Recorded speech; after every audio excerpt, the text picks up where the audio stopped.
आपण ସମସ୍ତଙ୍କୁ ସ୍ୱାଗତ କରୁଛି ଲର୍ନ ଇନ୍ 5 ଲାଇନ୍ସ ଚ୍ୟାନେଲକୁ। ଏହି ଚ୍ୟାନେଲରେ ଆମେ 5 ଧାଡ଼ିରେ ଜାଣିବା ମହାପୁରୁଷଙ୍କ ଜୀବନୀ ବିଷୟରେ।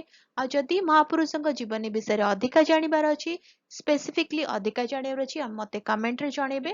ତାଙ୍କ ବିଷୟରେ ଆମେ ଲମ୍ବା ଭିଡ଼ିଓ ଆଣିବା ଆଉ ସେ ଲମ୍ବା video Odia Pathshala for you ଚ୍ୟାନେଲରେ ପବ୍ଲିଶ ହବ। ହେଲା, ତାହେଲେ ଆମେ ଯିବା ଆଜି ଜାଣିବା ଆଉ ଜଣେ ମହାପୁରୁଷଙ୍କ ବିଷୟରେ 5 ଧାଡ଼ିରେ। ଦେବପ୍ରସାଦ ଦାସ ଜଣେ ଭାରତୀୟ ଶାସ୍ତ୍ରୀୟ ନୃତ୍ୟଶିଳ୍ପୀ ଥିଲେ। 1932 ମସିହାରେ ଦେବପ୍ରସାଦ ଦାସ ଜନ୍ମଗ୍ରହଣ କରିଥିଲେ। ତାଙ୍କର ଓଡ଼ିଶୀ ଶୈଳୀ ଦୃଢ଼ ଏବଂ ଅନନ୍ୟ ଥିଲା। ସେ 1977 ମସିହାରେ ସଙ୍ଗୀତ ନାଟକ ଏକାଡେମୀ ପୁରସ୍କାର ଏବଂ 1974 ମସିହାରେ ଓଡ଼ିଶା ସଙ୍ଗୀତ ନାଟକ ଏକାଡେମୀ ପୁରସ୍କାର ପାଇଥିଲେ। ତାଙ୍କର 16 ଜୁଲାଇ 1986 ମସିହାରେ 54 ବର୍ଷ ବୟସରେ ଦେହାନ୍ତ ହୋଇଥିଲା। ରହୁଛି, ଦେଖା ହବା ଆଗାମୀ ଭିଡ଼ିଓରେ। ନମସ୍କାର।